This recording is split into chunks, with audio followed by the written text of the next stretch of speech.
Ladies and gentlemen, welcome over here to Summit Esports here on Twitch. We're going to go ahead and we are getting into the draft for today as we go ahead and we get into more and more of our regular season. On the docket today, we've got TG versus POF, which I will properly this time get the right team name sure. I think so. We'll have to find out once we actually get into the game itself. Well, right now we are going to go ahead and start our draft up over here on Draftable, and we're going to see exactly just how much we can go ahead and see what these teams are planning on playing. For right now, it is just me, Mr. Wiseman's Game, aka Andrew. We're going to try to see if somebody else can fill in for now, but for the time being, I'm going to do all the talking for two people, and we're going to see just how much we can figure out about this draft. So far, DV landing what are quite a few things that we've seen so far, especially on the world stage, particularly the Akali and the Jarvan, the Sylas as well. Taking away a lot of that mid lane pressure with the Sylas and the Akali. Both have seen plenty of play, both in just solo queue sense and obviously a couple bans here and there in the name of Faker and the rest of T1. Some bot lane bans over here for KYB as we go ahead and we see the Caitlyn and the Ziggs, but we also see the Kog'Maw coming in for that first pick. Relatively immobile and long-range hyper carry, so picking this that early does give KYB a little bit of a chance to potentially pick something maybe for a proper lockdown or even something maybe with more protection for that late game hyperscaling, but this is definitely a call coming through from DV saying that they highly value this ability for them to get into that late game portion of the game, and especially when you know that on the other side you have something like the Sejuani.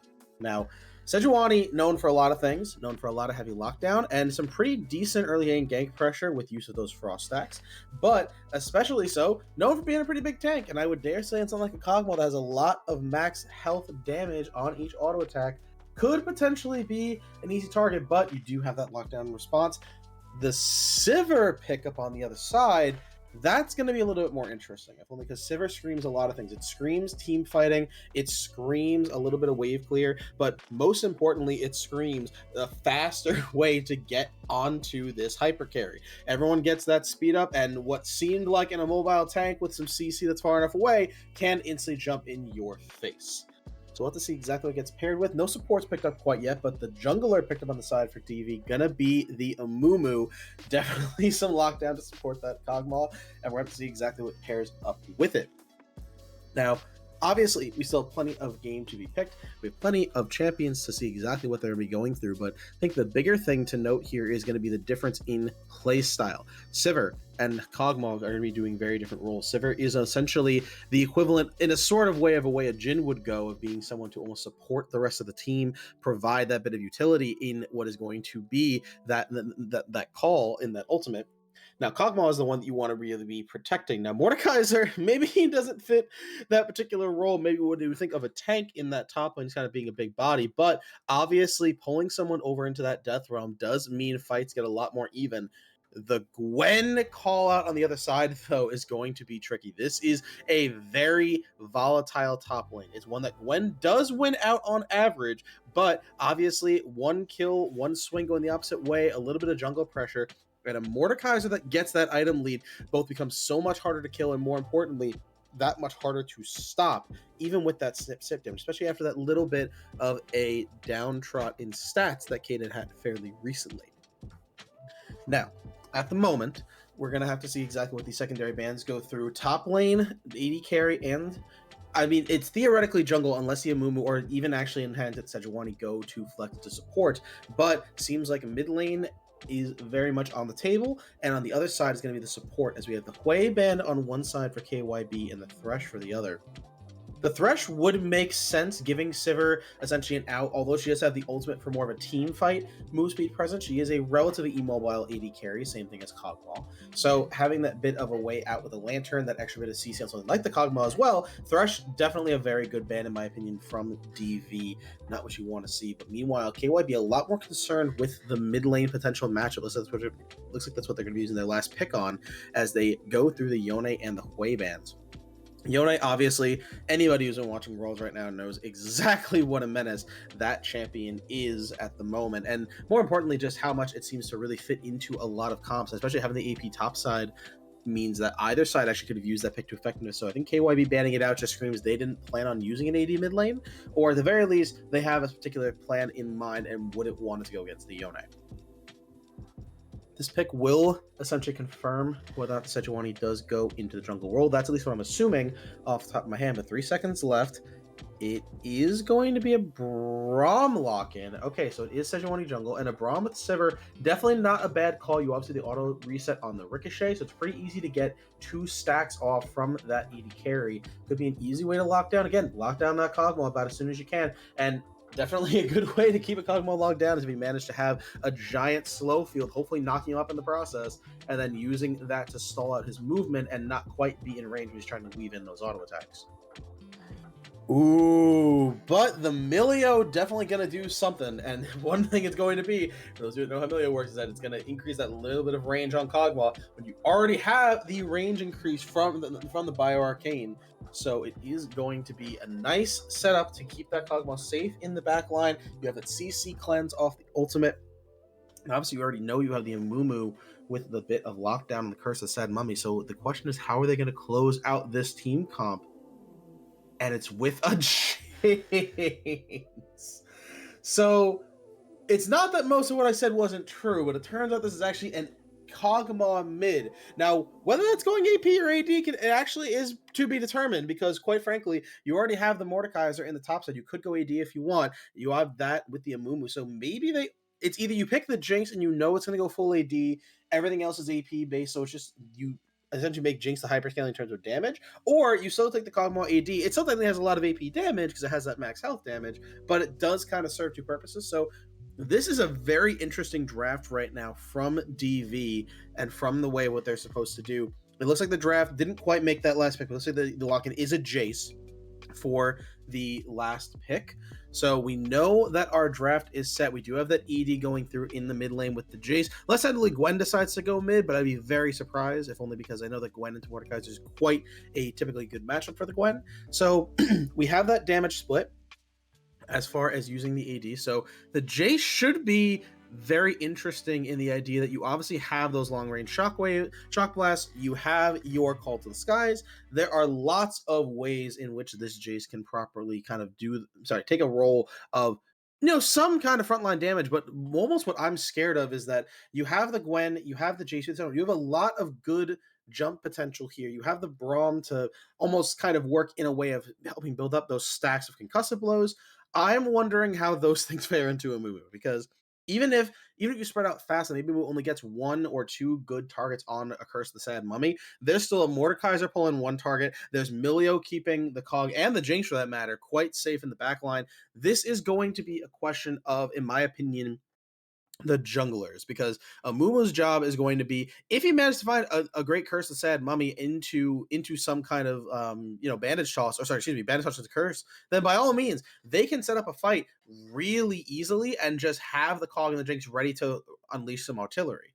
But the question is going to be, is the Sejuani going to be there for Glacial Prison? Is the Sivir, called the Wild, going to be there to almost turn things around and use the movement speed? What exactly is going to be the way that KYB decide to almost turn that around if DV were to engage? I think that there's almost too many different ways that kind of works against them or in that favor.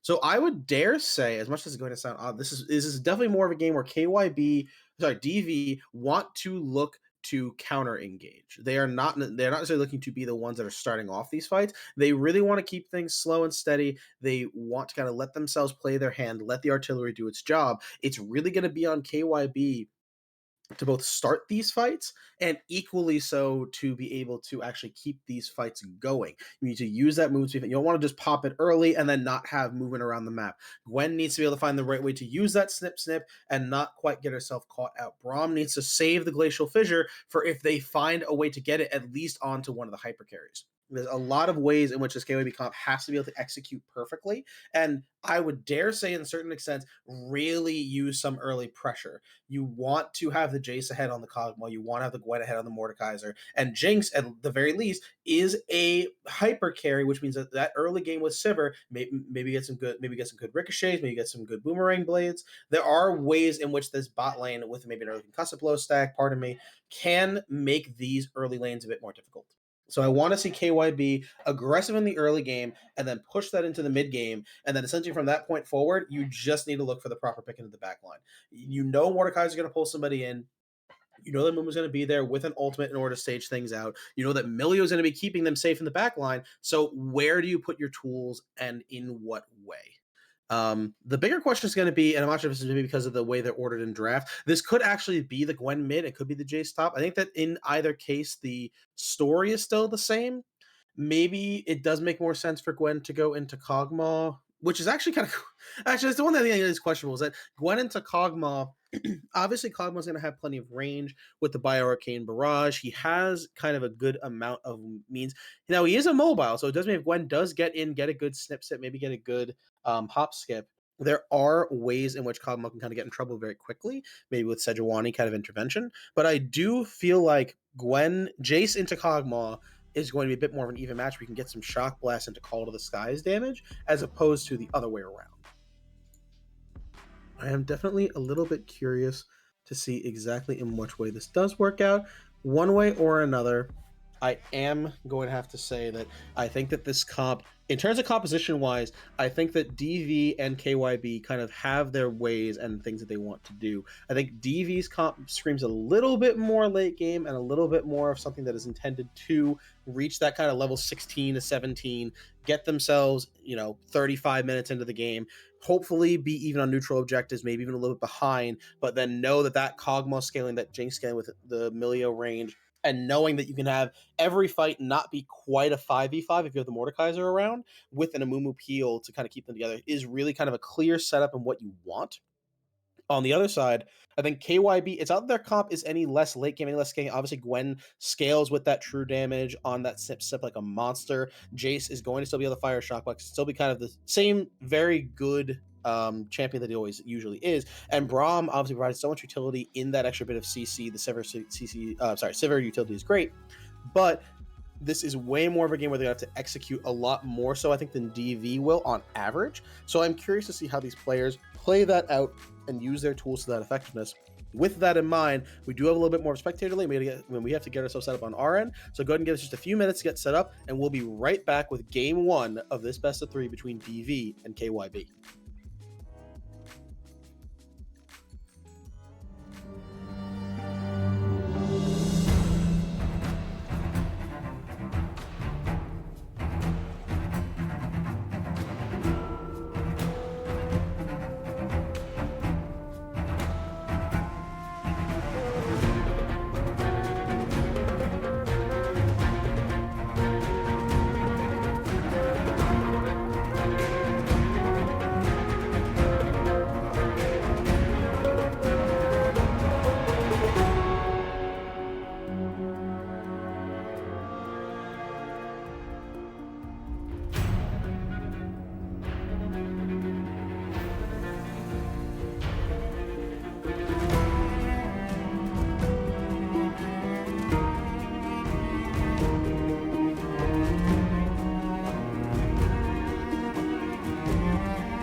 All right, ladies and gentlemen, welcome back as we finally get ourselves here onto the Rift for this game here at the Summit League. We've got DV, we've got KYB, and more importantly, we've got a 5-man invade going on for some vision. Looks like thankfully Mordecai didn't quite get him caught up in that, but he is going to at least be in a position where he's got to make sure to back all the way through.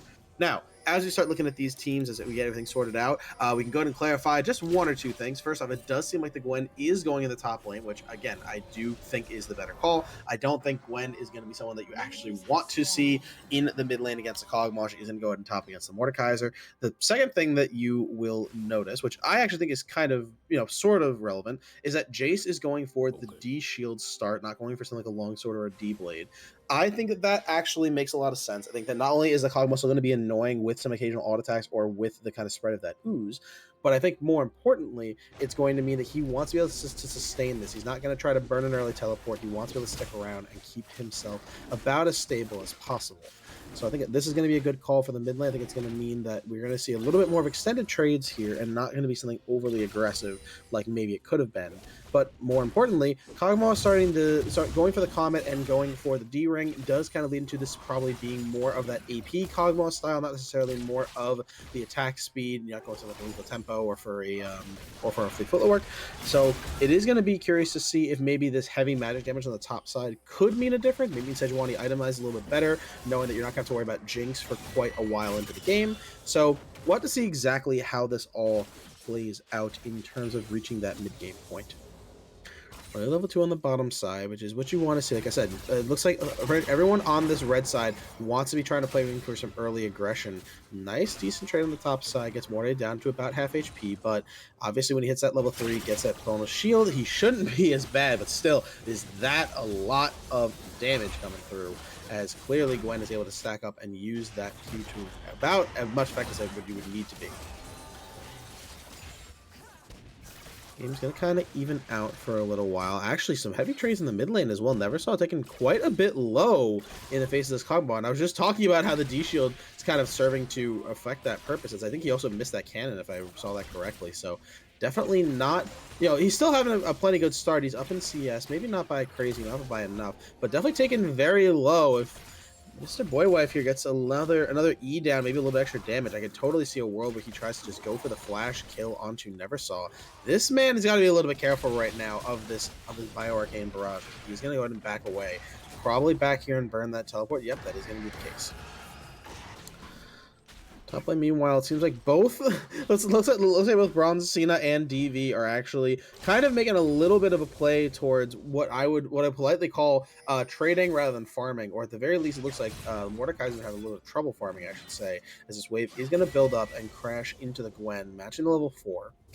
Now, once this farm gets picked up, the Gwen should start to see a little bit of an advantage state for herself, at least in terms of farmer's perspective. Here comes the Amumu, though, trying to turn something around. Ghost isn't, let's say, available, but pops that field. Not going to be able to be taken down from there, and saving the summoner spell is definitely very crucial right now for the side. We're going to have to really see exactly what goes down here, as right now, it looks like Sejuani's going to show up in the mid lane, getting down that Glacial Lance, going to try to go through, Kog'Maw burning the flash, crucially timed, as not going to be able to be followed up by the To the Skies from Neversaw. And also, Neversaw should be in a little of mana, maybe he actually didn't even have the mana to pop it, but either way, Boywife going to stay alive for just a little while longer. The trading down here on the bottom lane, as it looks like Kaibat getting a little bit lower, as the Braum is not who you want to see taking that low. Neversaw hitting that level 5. He's trying to see if he can shove in this wave. Gwen gonna see what you can do. Goes for the Q4. Doesn't quite have the full reign. Gonna get pulled in by the Mordekaiser. There goes the passive. What is he gonna be able to do? He's gonna have a Q set Q once more. Gonna go through. Mordekaiser finally gets conquered. Gonna use his shield to the advantage, but she's gonna hop, skip away. It's gonna go through. The Q still hits all of the damage. First blood onto Bronze Cena in the top side on that Gwen. And this is what you want to see if you're on this KYB side. You want these early kills, you want this early aggression, and more importantly, we know that it looks like, I was going to say via wave state, this is a rough spot, but it looks like instead Bronze Cena can actually shove that wave back in and try to go for his first reset. Very, very well done by him. Looking at the bottom lane right now, a little bit of farm going through. Not not quite maybe I would say the early pressure that maybe I would have expected from this lane, but obviously Milio keeps Jinx plenty safe, and it looks like they're just trying to kind of content, at least at the moment, to farm even. Sivert did get an early back for herself and did get the tier, which in my opinion is very important. You use up a lot of mana on this champion, especially depending on how exactly you decide to play it. That is another thing I guess we can talk about very briefly, is that this is lethal tempo Sivert, which means that this was never going to be a case where it goes from hold on, we got to fight in the mid lane. Vanish coming through. Shadowani to go for the flag. Trying to get the stun on the Kog'Maw, gets the stun and gets the auto attack for the kill on the Boy Wife, but that's only one damage toss on the Sejuani. Taking low, gonna be hit by that passive, and Maestro gonna be taking another kill over here for the side. Meanwhile, Jason to go through. Look at that flash forward from the Mordekaiser. He goes for what he wants. He wants the kill. He puts him in the death realm to get it. Evening the scoreboard at 2-2 right now on the board, as that Mordekaiser is going to claim his first victim, even if it's not his own lane opponent. Now, the other thing to note, actually, I don't know if it's going to stay this way, but at least for right now, it's going to be very interesting, is that Kog'Maw actually burned the teleport going to the top side to catch the wave, meaning that right now these lanes actually are swapped for a little while. So it is going to be Gwen into this Kog'Maw, perhaps just trying to get a little bit of damage down, going to pop in that field to dodge the ultimate proc. And this is definitely one way to handle this matchup, is that you don't want to miss the farm, you want to make sure that everything stays even, so you're going to burn that. Braum pushing the shield just to keep the wave frozen for Sivir, or at least most of the way. It looks like it is going to work out for them, as he's just going to take all this damage. Actually stops the back of Milio, stalls out for a little bit more time. Definitely not a bad way to go, as it looks like Spradic's going to be here to pick up all this farm, and full 3 Void Grubs as well, going down into the hands of KYB. Those early Void Grubs definitely are what they want. Like I said, this team wants to kind of apply this early pressure and use it to hopefully kind of snowball it more into that mid-game portion of the game, especially now with ultimates available for everybody. Bronze Cena has Mordekaiser going through. I don't know if that's the way you want to go. If he takes a little bit too much longer, Gwen does have the ultimate available, and we know the Death Realm is still on cooldown. Definitely don't want to make this the time where you burn that cooldown haphazardly. Now, the other thing to note, at least as far as summoner spells are concerned, now we kind of brought up the topic, is that Gwen does have the Ghost, where Mordekaiser does not. I'm kind of surprised that Bronzina is not maybe trying to make this wave shove a little bit more towards him, because if possible, he can definitely set up a scenario where Mordekaiser can't quite run away, and he burns the Ghost with the use of that 1,000 cuts. But we'll have to see what way this decides to go right now. Looks like right now, just a quick clear into the bottom side. This is where Sivir really does shine. This heavy amount of wave clear, this ability to really kind of keep everyone busy. Jace going to go for that 2 Disguise, get a good chunk of damage, is caught up in the slow field right now. This is where the Kog'Maw can get very scary if you're not paying attention. That slow field, and just combined with someone in melee range like Jace when he goes into that hammer form, can be quite a problem. As we see the dragon started up as well. This could be a big point of contention, as now Mumu is here. They're both just going to try to fight on. Mumu goes for the Bandage. Look at that beautiful Glacier Prisoner. Mumu actually flashes forward. Doesn't get the ultimate off in time, but it does get it off eventually right before he goes down. Jace gets 1 kill right now. Jace is excited, but he's going to have to flash away. Does not want to be caught up in the middle of those 3 members. Kog'Maw now low on mana, though. Is he going to be able to get something through? Jace goes for the flash over the wall to the skies, gets the hammer toss, and gets the Kog'Maw. Does he go down to the passive, though, is the big question. Does not. That is 2 kills for the side of KYB after a false, I won't say false, but after a rough dragon start, but no one quite picking up the kill. No quite picking up the objective, so dragon is still on the table for both of these squads. Jace very low on mana. Mordekaiser trying to make the same play. He knows the Death Realm is active. He wants to try to shoot for it. Miliash can go for the bounce away. Is he able to get in range? Jace has to dodge the zap, but I don't think he can dodge the Mordekaiser. Doesn't dodge the claw. That's 1. Mordekaiser going to pull Sejuani into the Death Realm. No, he didn't fuse it on the Jace. Sejuani trying to get the stun off. Doesn't have it. There it is. Going to pop this and run, but there are 2 other members waiting to pick him up instead, as Mr. Sauce of Legend going to get his first kill on the Jinx. Spradic trying to do what he can now on the bottom side and try to return that pressure down, try to shove these minions in, but I think Jinx is going to be fine, missing half a wave of experience if it's for a kill gold, especially on the jungler, and that little bit of a blue buff. Not that Jinx is the most mana-intensive champ, but it does mean that you can use about as many Fishbones rockets as you please for as long as you please. Definitely a bit of a trade-off that's worth having, if nothing else. Seems like the game's kind of slowed down a little bit. Obviously, Mordekaiser, DP for VP, doing a great job right now of showing his ability to properly roam on this champion and use his timers to effectiveness. That's the second time that he's managed to just kind of walk his way down to a low health Jace after burning everything onto this Kog'Maw. Now, Boywife is in a bit of a rough spot, I think. That's going to be needlework. That's going to be first proc going through. That's going to be here for the stun. Gets the stun up. Going to get all packs of Frost. That's going to be the last Q of that Snip Snip doing its job. As that's going to be a Kog'Maw down and another kill into the hands of this Gwen. Now, Gwen may have gotten a little bit nerfed. That passes a little bit less damage, but this champion is still no less effective when given a lead. We'll have to see exactly how she plays out as the rest of this goes on. As Sivir, again, going to do one of the things that she does best, which is just fully clear this wave, keep Jinx under turret, and not quite give up any further pressure than she has to. But right now, actually, they might see a bit of an opportunity. Going to take a turret shot, though, as he ends up getting hit by the Ricochet. Going to pop the ultimate. Braum going to get one, going to get two, going to get hit up, and that's going to be a kill onto Sporadic, as thankfully that Glacial Fissure time is just about as good as it can be. And not only that, actually, now that I think about it, this is going to be another plate down as well. This is what you wanted out of the Sivir, trying to get that early lead. The Collector was actually finished for the Jinx off of that earlier kill and assist, so definitely not unmatched in terms of pressure, but they're not going to go for the other plate. They're going to go for the guaranteed dragon right now. And the other thing that I actually almost missed is that it looks like Grubs were split by the two teams this time. So it's 4 Grubs into the hands of KYB, which is still definitely significant. It means you do have those Void Mites, but not getting the full 6, not having 2 per stack does at least maybe stall a little bit of what they would be able to do later in the game. Amumu trying to go this way actually doesn't go the rest of the way to check the Dragon Pit. So this is going to be sneaked down underneath his nose, and that is going to be first Drake going into the hands of KYB, the only Infernal buff of the game.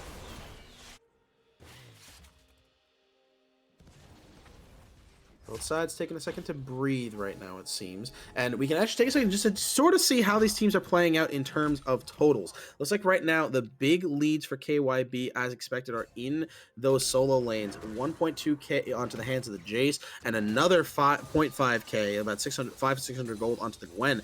But the bigger deal with that farm lead also is that 80 carry. Sivir, oh, hold on, so we haven't thought about this right now. The top lane, Needlework, proc 1 Bruce, proc number 2 use. Mordekaiser's taking a lot of damage, but he is in his own death realm. Gwen trying to see what she can do to heal. I'm not quite sure how this is going to go. Takes the full obliterate, and Mordekaiser actually flashes away from the remainder of that damage from Gwen, as 1,000 cut's not going to be enough. Gwen knows that she has the W if she needs to dodge a last-minute hook or Q, but looks like neither top lane are going to go down. If anything, Mordekaiser taking the slightly better end of that trait. Now, back to what I was trying to say earlier, is that it seems like every single lane has a little bit of an advantage right now, I would say, besides jungle, where the Amumu is actually just slightly ahead. That's going to be Glacial Pushing going down from Sejuani. She tries to get 1 proc, tries to get 2 S to actually dash away. Amumu not hitting the bandage toss means that it's just an ultimate use and nobody going down still on this top side. Mordekaiser is definitely drawing a lot of pressure after almost like creating his own after previously from taking those 2 kills off of the Jace, or at least heading down there for those 2 kills. So it looks like right now, definitely doing the part of his team and drawing that bit of pressure and trying to wait and try to see what this game can do to stall out a bit longer.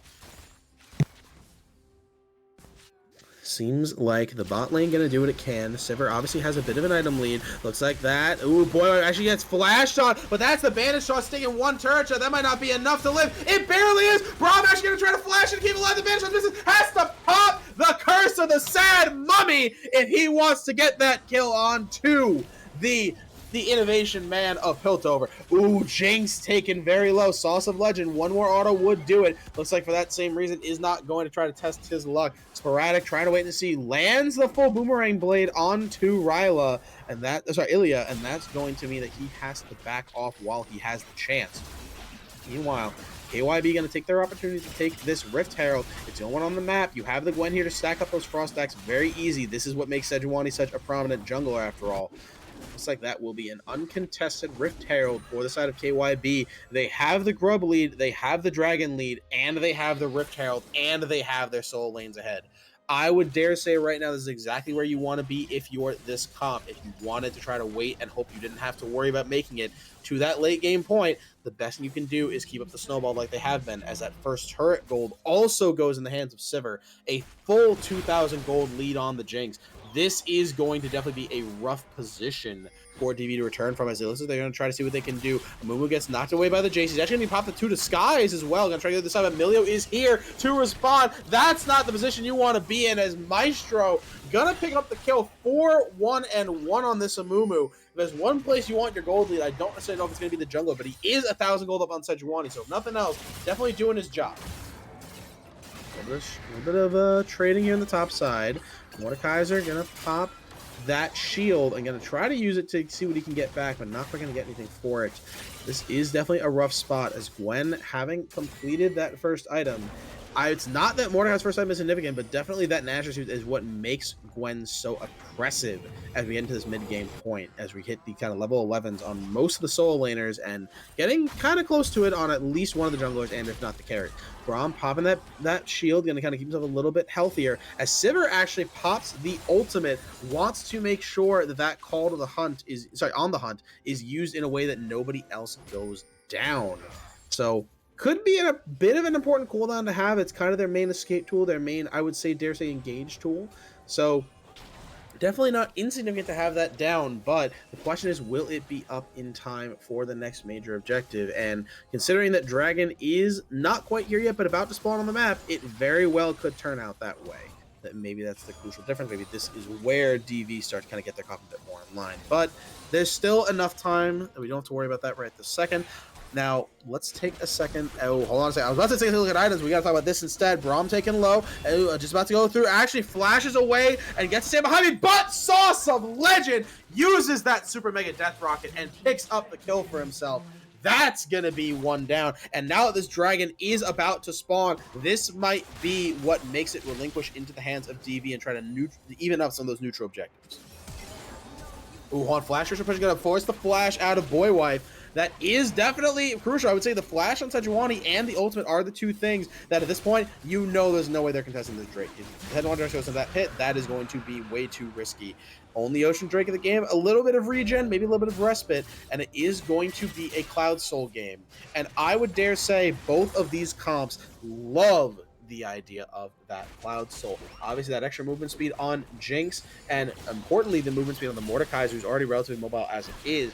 The same could be said almost for the Gwen, who definitely wouldn't appreciate having a bit of extra movement speed for herself. But meanwhile, the Rift Child is instead dropped in the mid lane. This is likely going to be this mid-outer turret going down. I don't think Boy's going to be able to defend this, but Mordekaiser is here actually. Pops the Death Realm and flashes for it. Sivir does not get the spell sheet up in time. He's going to take 1, 2, take the full obliterate damage. Pops the barrier, but I don't think he's going to be living through that. I don't know if that's where you want to use that summoner spell. That's a shutdown onto DV for VP, as he gets another kill on this Mordekaiser. Now, the Gwen is definitely matching, and I would dare say in terms of gold, the Gwen is mildly ahead just due to the CS lead, but this Mordekaiser is more than showing his worth in his comp. Having that Death Realm, pulling someone to the side, and just kind of making these fights uneven is going to be the name of the game, and it's certainly something that's going to be a mild win condition for them as the rest of the game goes on.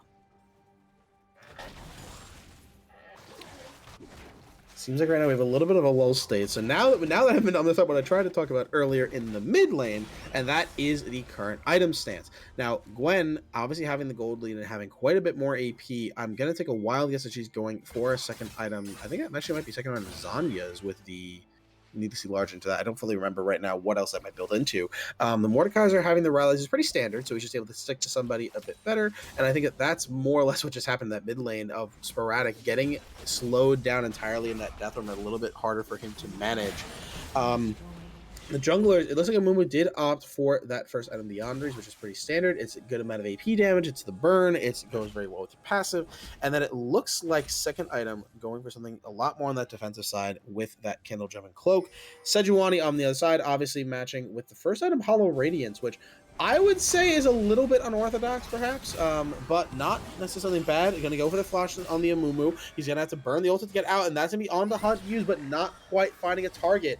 Definitely good use of that ultimate on the Amumu. You are essentially trading ultimate and flash for what effectively is Sivir ultimate, but either way, got himself out, didn't give something over, and didn't give this red side a chance to further their lead. Okay, back to what we were talking about earlier. The Jace obviously going for the Youmu's with the Hexer, get a little bit of lethality into the Cog. Hold on, that's going to be the ultimate pop from the Sejuani. Gonna get knocked away. Actually, the shield from the Archangel keeps it alive just a little while longer. Jinx gets the Super Mega Death Rocket from downtown. Cog may go down to the Sejuani, but it's at the very least a 1-for-1 as Jinx puts another kill into her pocket, and that is definitely the champion you want to see picking up these kills right now. Especially considering that we can continue this one more time. Collector and BF sword on Jinx, definitely going to likely go into second item, i.e. that is going to be a pretty crucial spike for the Jinx, getting that second item, being able to use that, get excited, get to that attack speed bonus, and really benefit from items such as that. Meanwhile, the Sivir already has 2 items completed in that Navori to go with the Essence Reaver, which for a champion like Sivir, who casts plenty and who wants the mana, who wants to constantly be using that Ricochet for auto resets, definitely pretty standard items, and more importantly, is a great kiting tool, especially with that passive getting the movement speed on hit. So I'm excited to see what the Sivir does when we get more into these team fights, because as much as I didn't get a chance to talk about too much earlier, even if, you know, maybe they do have this game plan of Mordekaiser pulling someone in and then having the Amumu, there is still a lot of peel potential for the Sivir if they have to engage on a different target, like the Gwen, like the Jace. Just sticking back in auto range, using that movement speed, and keeping a pretty constant kite potential could be Sivir's way of being more relevant here, especially with that movement speed from on the hunt. Meanwhile, on the supports, the Moonstone Maneuver from Milio, pretty standard, especially with that little heal aura that they have. And then Braum going for the first item lock it, keeping everybody about as healthy as possible. Let's say building towards the second item, Knight's Vow, likely to keep Sivir alive for about as long as possible into the fight, as much as possible. Definitely looking pretty good in terms of itemization. Braum just trying to play a little bit of hot potato, keep himself up and at him while he's trying to slowly collect that ward. Does pick it up at the Shade Wavy, just a little bit of a fun game with the rest of the members. And the game has, I wouldn't say slowed down, because definitely it looks like this red side is definitely still pressing their lead. They have so many turrets in comparison, 4 different turrets only to the 1. Actually, no, sorry, to 0. Pardon me. I was with the dragon symbol. To the 0 on blue side, and all of it's coming at the cost of Boywave, who just keeps on finding himself getting caught out slowly but surely. Gonna have to flash away, gonna try to see if he can keep himself alive. The bandage toss going down to the Jace, but it looks like Sejuani gonna pop the ultimate instead to keep himself alive. Gonna hit for the bandage toss. Sejuani gonna pop flash as well. Here we go. What's gonna happen in the fight? Looks like pretty much nothing. It's on the hunt. Gonna be used to get Sejuani out of there alive. This is exactly what you want Sivir to be doing to turn these fights around.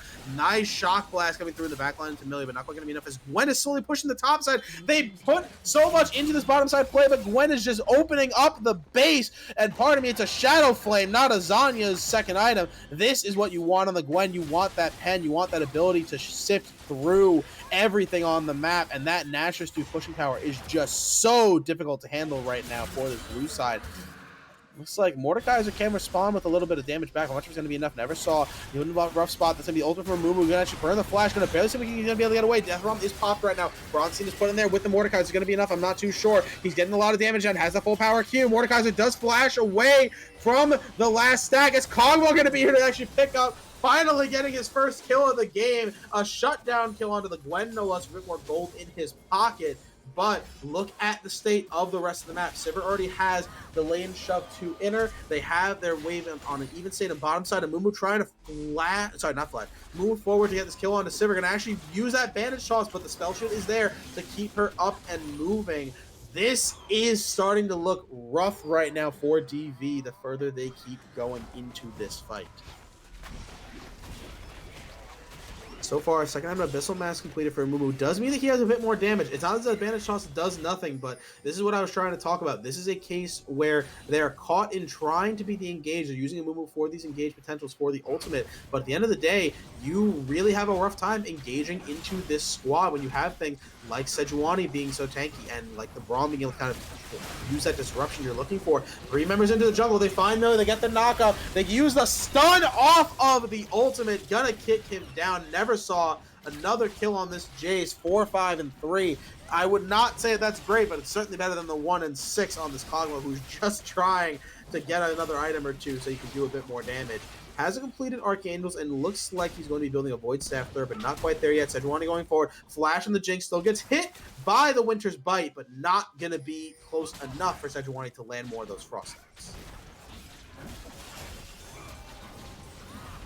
A little bit more time going through. They pick up the Scuttle Crab. 6K gold lead right now for KYB. And Baron is on the table, but I think that even they know that's a little bit of a risky call to make this early on when they still don't quite have the tools. Jinx gonna have to pop those traps and make her get out of there. Boy, wife, and put into a rough spot right now in the Cogmaw.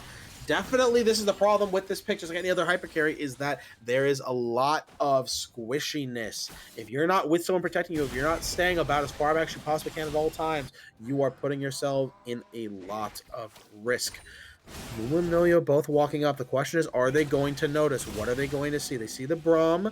They see a little bit of damage. They see Jace firing a shockwave. Mumu goes in with a bandage toss. They turn from the Baron to look onto the Mumu. He has to actually flash away. Does not want to get caught up in Sivir. Not going to land that second bandage toss as a response. He was a little bit too far away in distance. Gwen has shown up here with the TP as well. So trying to see what they can do. Looks like Mordekaiser did pop the Death Realm. I'm going to start to see what she can do to lower this Gwen's effect. She's caught in the middle of this whole team. There's going to be the same not much. She's going to land that bandage shot's going to go through. The Lost Legend getting one, going on a killing spree. This is what we want to see out of this Jinx. 2 kills on the Jinx. Goes right into Jace's face. It's not where you want to go as he gets a shutdown. But there's the bandage toss. There's one. Kog'Maw gets another one. Boy White taking the kill. That is a 4-for-1. And this was the problem. This is what you had to worry about. You knew you had the Amumu. And what happened? They waited for the right time. Someone got caught out of position, and they waited to pop the ultimate after the engage had started. And now it is a Sejuani versus the world. Mordekai's going to see what he can do to kind of get to her face and stop her. Pops the shield, gets her to Q out of the way of the Baron pit. That should stop any steal potential. This is going to be Baron going over for DV. And just like that, the gold lead may still be in KYB's favor, but this game has started to turn on its head. This is where things get very, very interesting. Jinx, 5-2-4, has halfway to her third item, is now officially even with Sivir in itemization. In terms of gold, still down a little bit, but not quite as far away as before.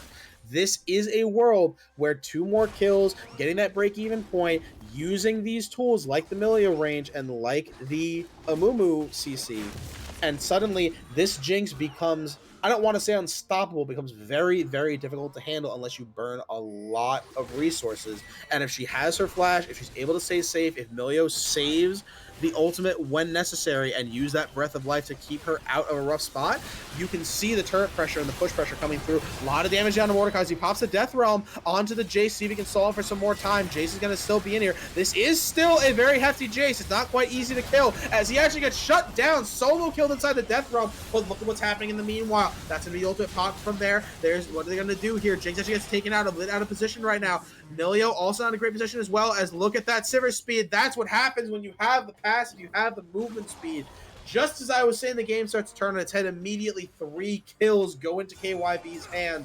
They may have started to pick this up, but this is still a game where they're playing off the back foot, and maybe a bit of extra cockiness at that pickup of the Baron suddenly led to their demise, as Gwen going to finish what she started and go towards that inhibitor on top side. Not quite taken down yet, as she doesn't want to press her luck against that Amumu, but still, another turret down for red side. Third Drake, putting them on Cloud Soul point for KYB as well. And Sivir also getting that mid inner turret as well. 2 inners going down, as well as this dragon.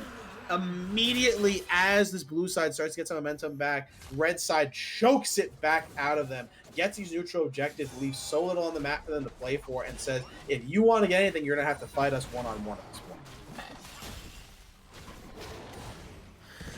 Now, 4th item was just also finished for Neversaw. It looks like it is going to be that Serpent's Fang, trying to target the shield and what Milio can do for this comp, and especially trying to target that Mordekai to get a little bit of reduction on his ability to tank a hit or two. Definitely not a bad way to go when you're considering just the cost effectiveness of an item like that, as Sejuani also completes the Randaquin's Omen. Gonna go ahead and get that little bit of a slowdown when you ran in. So even if maybe the Q doesn't fully land, and maybe you miss your target, if you can get close enough to Jinx to land that slow and reduce the mobility of this hyper carry, that is just so hard to handle when you have things like the Jace, like the Sivir movement speed, able to kind of close that gap. I know I keep saying Sivir and movement speed. I know I've probably said it about 10 times now, pardon that, but I have to say, it's the main tool of this champion. It's the main thing that she does for this composition. And right now, when you have things like a Jace and like a Gwen that want a gap close, it is absolutely the thing that you want to see used to its effectiveness. And if it has to be burned early or it has to be used to start a fight, those are all things that can really turn these things around and make things a little bit rougher. Now, both of these comps are starting to position close to the Baron's side, but there is no Baron to be taken. Looks like Neversaw trying to see if he can catch out Mordekaiser one more time. Going to land the full damage in large shock blast.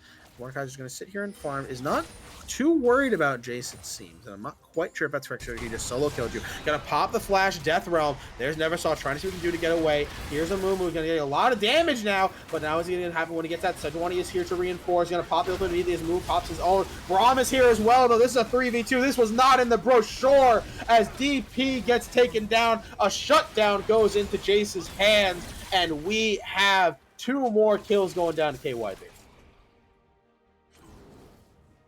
Now, immediately in this moment, we're going to have to see exactly the way the rest of this round plays out. There is a 7.5k gold lead. There's a dragon disparity. There's a tower disparity. And all that they have left is a Jinx, a Kog'Maw, and a Dream, as Milio just kind of sits in the back and says, "Hi, I'm here to help."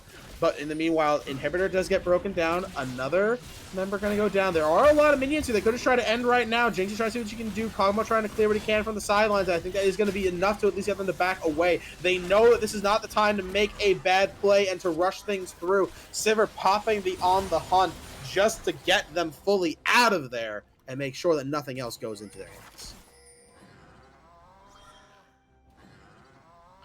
Right now, looks like the game is going to keep on keeping on. We're not quite at the end point yet, but we are at this kind of end of mid-game, start to late game point. The gold lead is where this KYB squad wants it to be. They wanted to push ahead. They didn't want to be to even state at this point in the game. The question is, can they handle the idea that this Jinx and Kog'Maw are getting their items? Jinx looks like she's officially on 3 with a little component, and Kog'Maw right now on what is about to be 4, but not quite there yet. And when you look at the specific gold lead, 3k on Jace over Kog'Maw and 2k on Sivir over Jinx. If they're your main win conditions and they are this far down, it is a harsh idea to see them make their way back forward. It looks like Needlework going to be popping right now on the bottom side. DP for VP taking a lot of damage right now. Pops the Death Realm to see if he can live. I don't think he's going to be able to at this point. Looks like it's going to be a solo kill going down. Maybe the Jace does take it as the Death Realm pops, but nope. Gonna leave it to Bronze Cena as he tries to live through it. Well-timed Ooh, almost. I was going to say, well-timed Zanya's at the very least gave Mordekaiser a little bit more time to spare, but either way, wasn't going to pick that one up in the 1v1. 8k gold lead disparity now total. Baron has just gone back on the map, and look at that. Sejuani and Sivir are right here, ready to go. They see Jinx in the mid lane clearing waves. They know that she's not going to be able to respond, and they know that Kog'Maw would just seem bottom side. They aren't at any risk of this being taken. Amumu's not showing up. He's in base. This is going to be another Baron into the hands of KYB, and I think that this, maybe plus this Drake that's coming up in the next minute or so, I think when that gets taken, it's going to be very, very hard for DB to find themselves into the game, bar a few heavy misplays out of this red side squad. A little bit more time to spare as we go and we let this game start to slowly play itself out. Now, for the time being, we're going to have to see if this Baron minions do the work of their own. They do at least have the Inhibitor, I believe, about to respawn right now onto that top side. Not quite yet. So Gwen pushing here is definitely a little bit excessive. They have these super minions. They have a lot of threat breaking down. Let's see exactly what they're going to play for. There is a big build up here. They know this dragon's on the table. They want to try to save it, but they know that they can't. They see Gwen all the way on the top side, and they know they can't leave her alone without losing at least the Nexus turret, possibly 2. So they have to give up that Cloud Drake. That is Cloud Soul for this squad, and that's a lot of movement speed in the hands of what is a Gwen, a Sejuani, and a Jace that want nothing more than to jump on Sauce of Legend all game long. She's going to clear the waves if she can. Kog'Maw going to try to do the same, but this is a rough call right now. Mumu's trying to move to the bottom side, gets the bandage toss onto the Sejuani. They get a lot of damage down. She has to use that charge out. So this is going to be at least, I guess, a little bit maybe a pull away, but not quite enough to stall anything out. Is that no ultimates used, no summoners used. There is still a lot on the line right now. Jace looks like he's in a rough spot, but does get saved by that Winter's Bite from Braum, slowing the Amumu. They're trying to clear the waves as they can. Gwen's still on the top side, really trying to threaten, going towards the base. They do it. That's going to be a flash glacial pressure. That's going to be a nice dodge, but is it going to be fully enough? It looks like it is going to be for the time being, as they're not going to quite make their way in just yet. Inhibitor is exposed, but not quite down.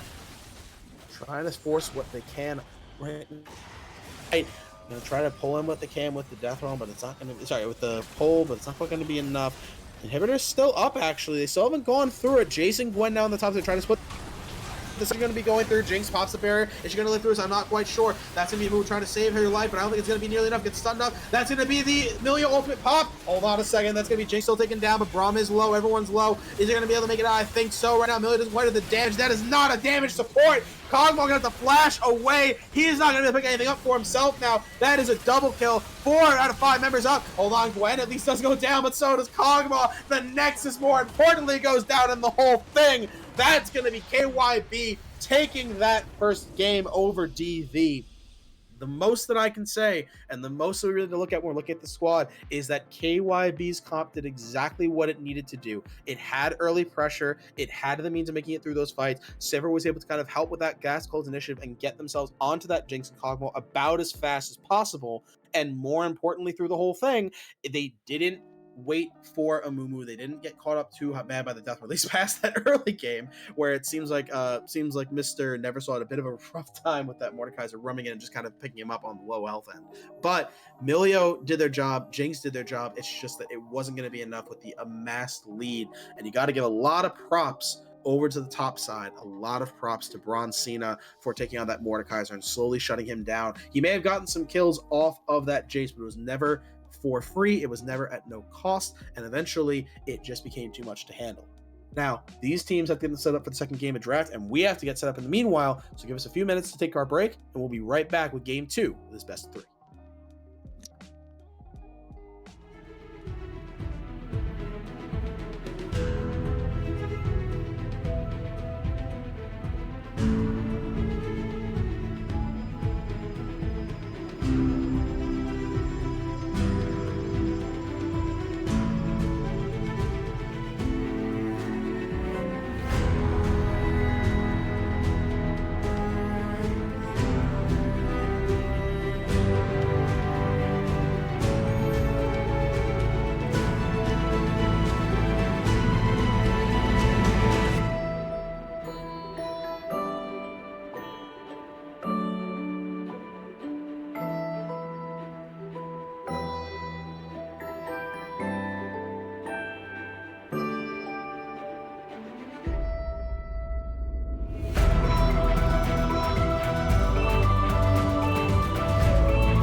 everybody. Welcome back to Summit Esports. This is game number 2 in the Gauntlet versus Power and Friendship. My name's Connor. I'm going to be joining y'all for game number 2 and hopefully game number 3 if it goes that far. Joined by Andrew, the wise man himself. How's it going, Andrew? I'm doing pretty good. I mean, listen, I'm glad to have someone else here. As much as it was fun casting last game, I think my voice might need a little bit of Dude, a yeah, you breather. So rocked that. That was so hard. I was having a rough time trying to get back home, and I was watching the game from my phone, and I was like, dude, this guy is just absolute king status right now going in. So you were holding it down. That was some good listen, stuff. listen, man. All right, I would like to. I know to hold myself, and that's about all. That's about all the props I can give myself. But Connection's been hyped too. Oh yeah, man. Listen, I gotta tell you, all right. The comp worked out the way we expected it to. I think that both sides really got all the tools that they wanted to get, and I'm very excited to see the kind of adaptations in this draft. We're obviously a little bit further along as they got started a little bit ahead without us. So we can clearly see the bans. First off, the Gwen and the Silver ban immediately from the side of DV. They don't want to play against the same style of comp. They want to push themselves something a bit further. As the bans the other side, the Nocturne and the Caitlyn and the Ziggs were a little bit early and kind of pretty consistent. Now it looks like KYB gonna actually take the Kog'Maw for themselves this time, and really wanting to kind of, I guess, play it for themselves. Now, whether it goes into the bot lane role or the mid lane is to be decided. Meanwhile, though, the other picks are actually more interesting. But the Swain of all things, I think, is a very interesting pick. I think the changes haven't gone through yet on this patch, so he's not quite the revamped version. But Swain himself as a champ is still extremely strong, in my opinion, underplayed. That paired with the Amumu and the Jhin for the extra CC means he has good pulls, and the Cassante of all things is definitely a pick that, if it goes into the right hands, can be terrifying. Yeah, I'm liking these picks so far. It's kind of like the same from last game, a little variation, but looks like we got a strat that we are sticking to, and both teams did earn a little bit of money from last game. So, who was it? TG came out with a win. So hopefully, Power of Friendship. I think they're gonna maybe like try to stick to something similar. Maybe just tweak a couple things, but it's still a game plan. It looks like the Kog'Maw. They're just trying to keep the Kog'Maw safe. Yeah, they're going to try to keep the Kog'Maw safe, and they're going to try to see what they can do to protect their main carry. But I will say, if there's one thing that has a bit of a hard time protecting your carry, it's when you have that Ornn Call the Forge God coming from that long range. And not for nothing, it also means that we knew as soon as we saw the Sentinel lock that the Swain is going to be into the mid lane. We don't quite know what's going into the mid lane itself. We don't know if it's going to be essentially saying anything you can do, I can do better. Put the Kog'Maw itself in the mid lane. Maybe Gragas goes in the mid lane. Maybe they try to jungle flex. We're not quite sure yet. And we're going to have to see exactly what this pick goes through. And in a repeat of last draft, we have to wait and see. Okay, there's gonna be Kassadin, so it is going to be a Gragas jungle and a Kassadin in the mid lane going against that Swain.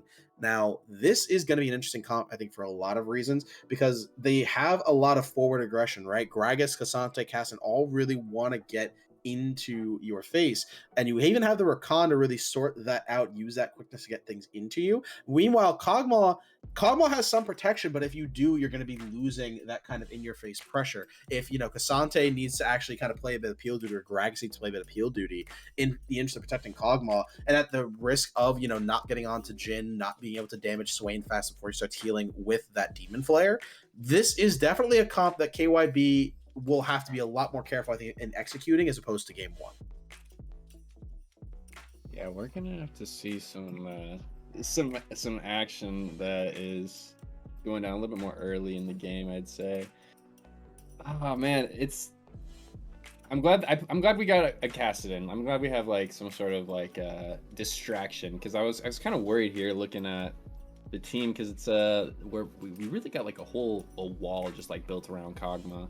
So if we don't have anything else to kind of like distract from that, and I feel like Kassadin's pretty solid. Senna could go out pretty easily. Jhin could go out pretty easily. It would be kind of hard to take out the Swain though, and then like no questions about the Amumu or on. That's a mission to take him out solo. Yeah, I mean, yeah, I mean, truly, this was going to be the game where if you didn't have a secondary threat, you had to put your baskets into. Then, especially like, listen, Rakan is a good peel champion, but I don't think that's really like his only and sole purpose. I think that these are all, like you said, they're all walls. They're all great. They have tools to peel, but that's not what they want to be doing fully in their kit. Rakan wants to be in people's face, engaging. Gragas wants to be kind of throwing that casket, really disrupting fights. And Cassante wants to look for the proper time to use that all out and really get his damage down. So if these tools had to be used purely to protect Cogmo, I think it would have been almost like a half-hearted comp. I think having the cast and something else to, like you said, focus on and not all of it go down onto just putting down that Cogmo is great. But we should talk about the other side a little bit because there's a lot that this says. First off, it says we don't mind going into late game. Obviously, things like the Cassante, like the Cassin, like the Kog'Maw are all late game champs. Cassin once hit level 16. Kog'Maw once had that full Bio-Arcane Barrage. Cassante, when he has that max all out, gets really crazy. But on the other side, you have Ornn items. You have Senna stacking. You have Swain getting some stacking to an extent.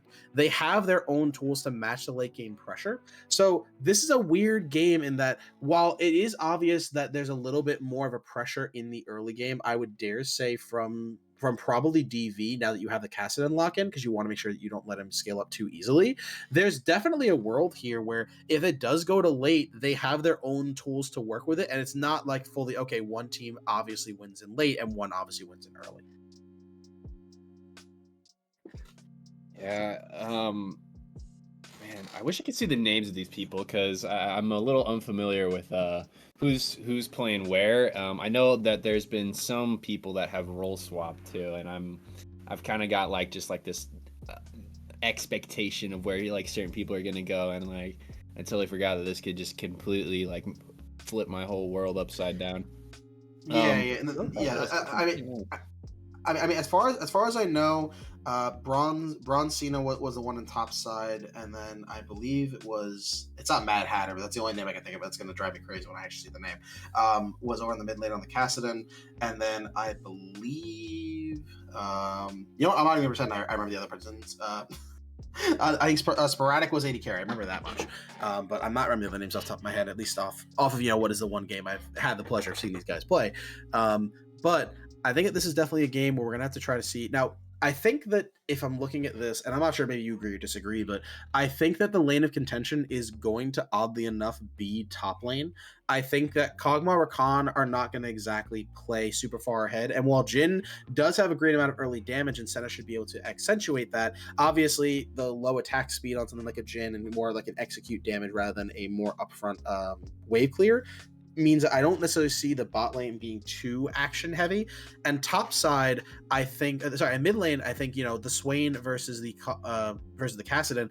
Cassidon, if he's playing safe enough, really shouldn't be at much threat, and equally so Swain, maybe the aggressor, but Swain himself kind of has his own means of range and tools. So I think top side is actually the one lane where, funnily enough, Ornn and Cassante aren't going to mind wet noodle fighting each other. Obviously, Cassante having his passive, having his Nantofo strikes, and Ornn going for those Bellow Breaths. I could see there being a world where an early flash bandage toss on Cassante or Gragas going for an early body slam onto the Ornn could actually be where these junglers try to look for their presence when they're not kind of just clearing out their camps. Yeah, the Gragas pick here, man, that's a lot. So much disruption from that Gragas pick it can go down because we have the very three positional pieces. We get the Ornn and Mumu Swain going to be very much frontlining, going in there tough. And Jin and Senna most likely just going to be trying to like hit the sniper button, try to hit those long range threes. But, we have the casting to try to do something about that, uh, pulling on a mission. And man, yeah, like we could see some crazy Gragas ultis. Like it's I feel like that is the key here. And yeah, you were saying the lane of contention top side, I'm totally with that. I think top side might honestly be a little boring. Like we got two huge Oh, tanks, yeah, yeah, but yeah.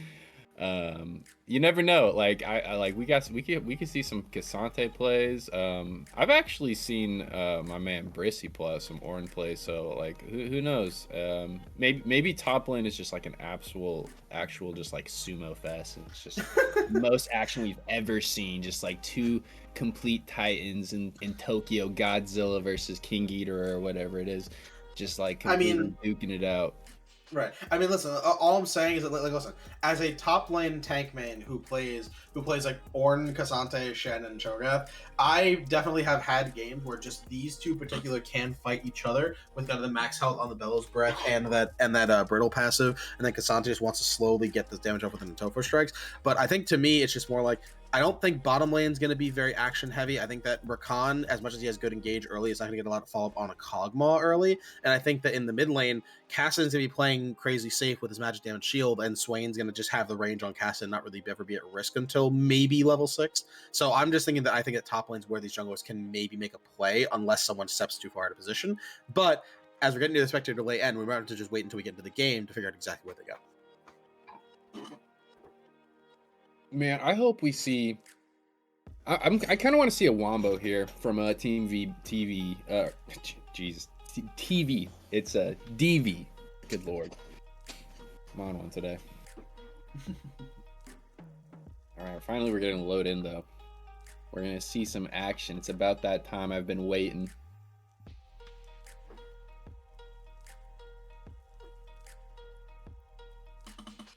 The Rakan with the ignite. Ooh, we're gonna be seeing some aggression down in bot lane. Yeah, I think some aggression in the bot lane could be what we're in for. And I think that right now, we're going to have to see exactly how these players go and get themselves set up in that early game. Folks, we're going to take a real quick break, get ourselves set up here to sync up. We'll be right back with game 2 of the series between DV and KYB.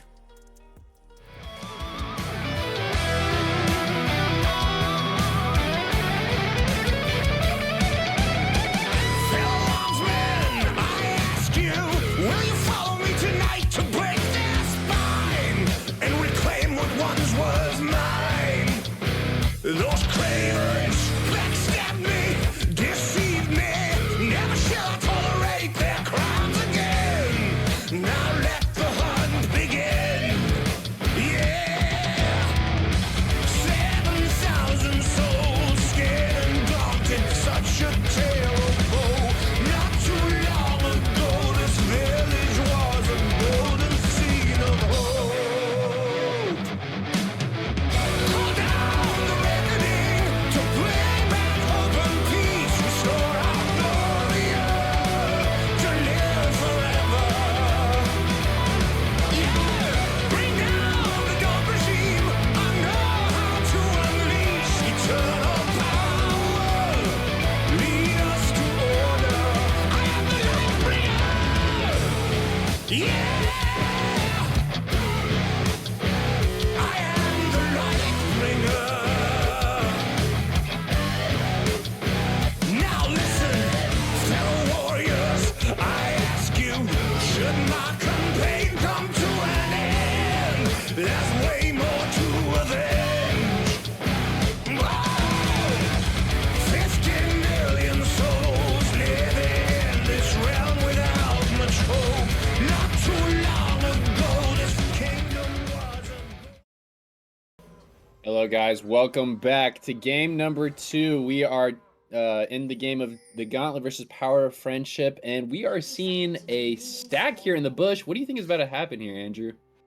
Well, I think that this is a Gragas who wants to try to go through, maybe getting a bit of early vision. Danny wants to pop that ward before he goes. Looks like they see Ornn walking through. Maybe he thinks that's his play to go through. And I think that these 4 members might be able to catch him out. We gotta see. Oh, he's walking forward.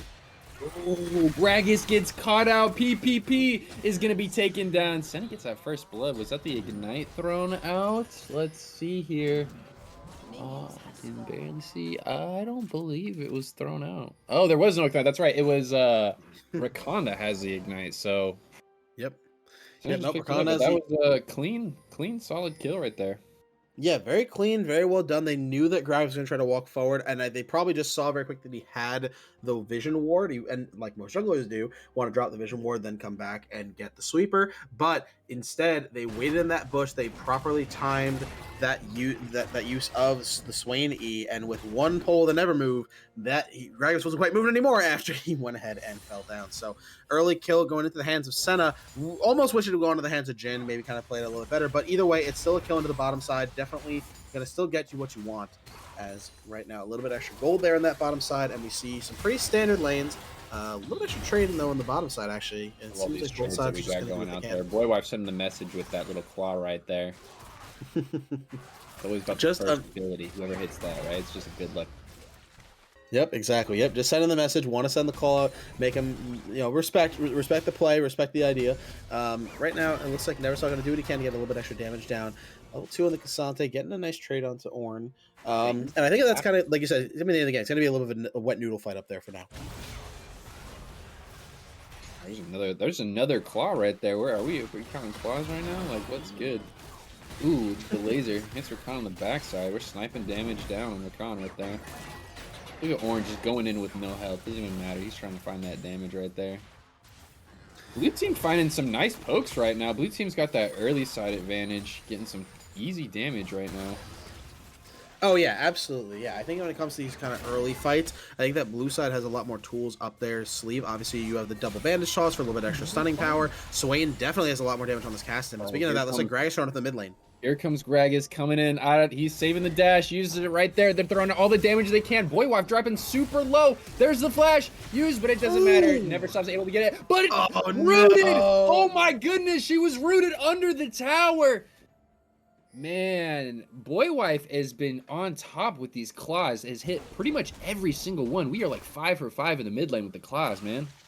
Yep, and this is exactly what you want to see out of this Swain. This is the power of having that champ. You have the never move, you have the 2 different instances of damage, you have the pull-in, you're getting those stacks based on your passive, you're getting a lot of soul fragments, and more importantly, just able to get that return kill there is absolutely huge. All summoners burned out of that mid lane.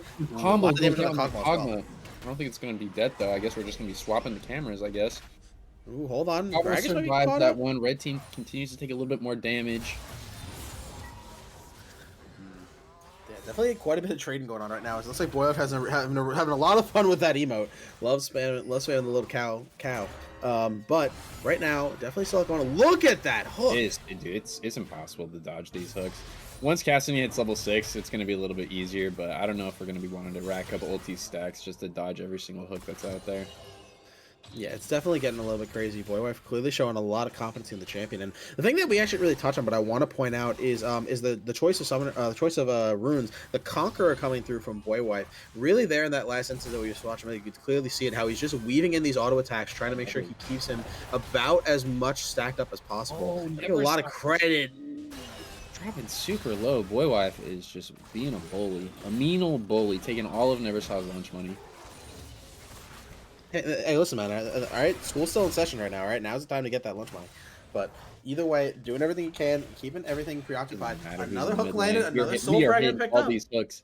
Can we check Boy Wife's computer for scripting? Like, that's actually crazy. We are just hitting every single one. It's not even. It's just a point and click ability at this point. Yeah, we're clearly seeing a lot. Yeah, clearly seeing a lot of competency, a lot of ability for him to be able to land this, and especially be able to kind of just poke things out with it. Looks like Sauce of Legend trying to see if he can get a bit more damage. Maybe land the root, maybe he goes for the full execute on the 4th shot. But either way, Cogmo has to back away, and it's as this wave arrives. This is definitely a rough timer for them, but it's like for right now, CYB gonna do what he can to maybe slow it up. And actually, no, Cogmo gonna say that's a risky call. Cena taking that Ward Wars to the next level. Doesn't hit the level 6, so is Orange gonna do anything with that level 6? Probably not, but yeah, it's just the wet noodle fight. I like that. That's pretty accurate. Just 2 rocks slapping each other with feathers, pretty much. Yeah, little by little. I mean, Cassandra has had the all-out is going to actually go for a bit of damage play right now. But I guess what it is that even if they are wet noodle fights, it's pretty constant. It's pretty consistent of a wet noodle fight that I guess I was thinking that maybe they would fight a little bit more. But it looks like they're both just kind of content to let this lane play out. Orange is content to get some farm, and Cassandra content with his tiny hits based off of his passive true damage. All right, we have Gragas on to the grubs right now, and Amumu little light unless we queue over the wall right here. I don't know. We are backing. So Gragas is going to get this topside objective for free, it looks like. And I don't think anyone's aware. I don't see any wards for... I do see that one. I think it's a pink ward for blue team, but I don't know if they can get the vision of that. So, okay, Mumu does go for a gank, but it's too late. Bot side did back. Okay, here we go. Now we're going for the dragon. So we are now getting that momentum shift. If you are ever in a game and you have info that your enemy jungler is doing an objective and your jungler is not, please ping the absolute god living hell out of them, because you guys need to be getting that momentum shift. And this is a good example of that. So I don't know if they recognized that Gragas was on the objective. It was probably after it went down, but Amumu immediately stopped backing and went for some momentum. I think we have some damage up the mid. Not going to really go to anything, but yeah, so good on Amumu for catching that and able to swoop that dragon before Gragas was able to come back and get it.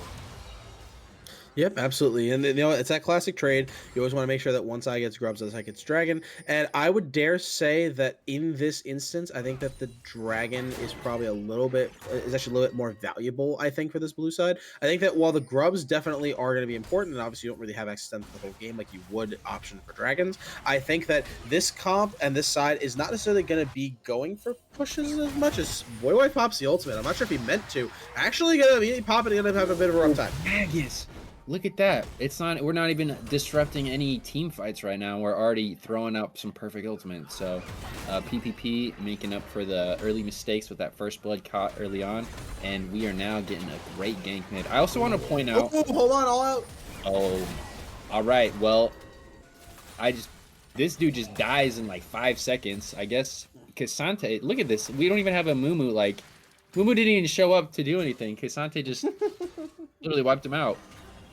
Yeah, so as a Gauntlet main, that is why people really like that champion.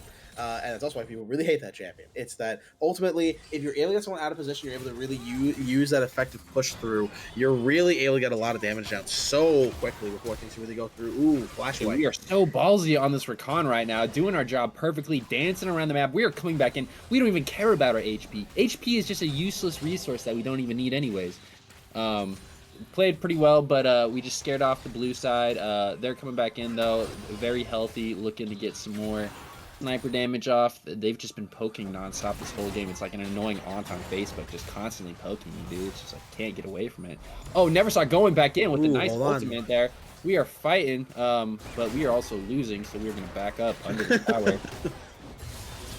Yeah, but the tower is going to help us out, and now we are on the flip side, going for the win, flashing to chase down. There's a shield that pops out, but the ulti's going to get it out. The tower is unfortunately enough to come out, and here goes Gragas, catching one with the ultimate. That's going to be one, but oh my lord, to have Jin. Oh, dude, all right. This is crazy, bro. Like, Jin goes out kamikaze style. He knows he's caught. He gets Kog'Maw anyways. There's more action happening. Look at this. We got Ornn running away. Doesn't even matter. Gragas, perfect gank, gets both the players bot side, and keeps only one of them alive. That was really good on Jin to notice that they were dead and try to, shift all that damage into a kill. So, well executed, but just got to give the hands to Gragas. That was 2 for 1 right there. So, we had a little bit of an advantage. 2 for 1 on the bottom lane, another trade kill going down the top side, but also the other thing to note, because we kind of had to flash away from it, is that it was a 1 for 1 trade in the mid lane, as even though Never Saw got that last kill in onto the Swain. I don't think it was in the root lane. I think it was just purely going ult under turret and just hitting 2 turret shots. That it was a trade kill between Casta and Swain. So these mid laners are still remarkably even as we see the completed item. Hold on. Oh boy, wipe going for that 1v3. I don't think it's going to work out right now. Yeah, if I punched the numbers correctly, that didn't work out. But